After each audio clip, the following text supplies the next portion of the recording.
Alright everyone, this is battle number 3, hospital area number 4. Alright, almost done this area. There's one more after this and then Plant Man, which is in the 5th area. I just have him as a separate video.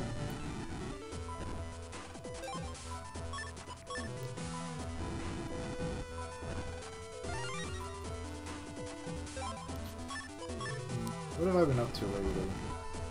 Mostly schoolwork. I don't really like my classes too much this semester, but I gotta do them, so whatever. Not much I can do. Although one of my classes is actually really interesting and it's a lot of work, but rightfully so. It's a course using OpenGL, which is open source graphics library. It used to be really big in the 90s. It's still kind of used now, but not as much. DirectX kind of took over. But yeah, we had to make kind of a screensaver-like device, or a screensaver-like program using OpenGL, and man, it was like 10 hours of straight programming. But it was actually kind of fun. I actually enjoyed it. It's been a long time since I've actually programmed something, and it was pretty neat seeing kind of the sheer randomness and kind of nonsensical errors that can come up while programming. But the whole screensaver project, it was we were supposed to click, make a dot on the screen, and when we click again, that indicates the direction that the dot will move in. And then we have to get that to bounce off the sides of the window. And then we have to make it so that you can switch between lines, polygons, and dots by hitting like the 1, 2, and 3 keys. Like it starts off in dot mode, and then if you press 2, if you have 2 I guess dots at this point, it'll connect them into a line. So it's actually pretty cool. In the end, you can get some really trippy looking effects, especially when you get the when we had to make it randomized. So it would be like you press A or something, and it would make like 200 dots just appear on the screen, all flying in different directions. It was actually pretty awesome. Because random numbers in programming doesn't really exist. It's all kind of based on time.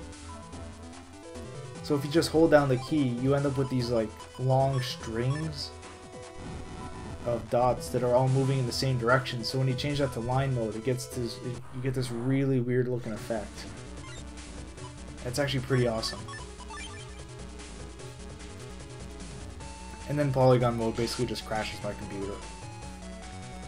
Because in polygon mode, every vertex, or every dot, is actually a vertex in the polygon. I couldn't find a way to make them separate properly.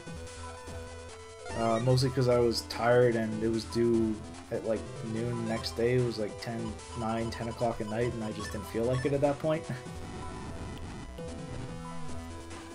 But yeah, it was actually pretty fun. I actually enjoyed it, and some of the weird stuff that happened. And some of the cool effects that you could actually make in the end. Those are always fun.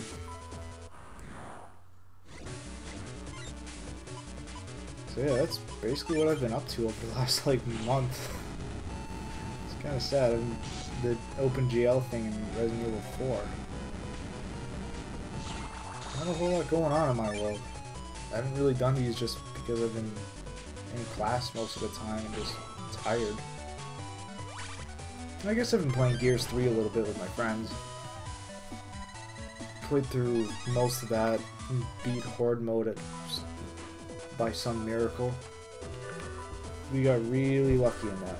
We kept spawning Brumax on the boss waves, and they kept getting caught on level geometry. And we kept basically they would spawn and they couldn't move, so we had no trouble fighting them.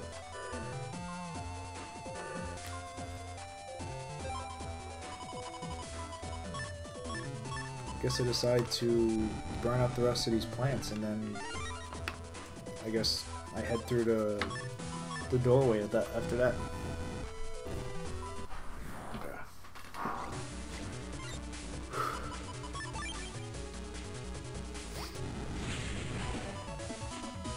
These were fun games. I remember having a lot of fun with these. Even some of the later ones.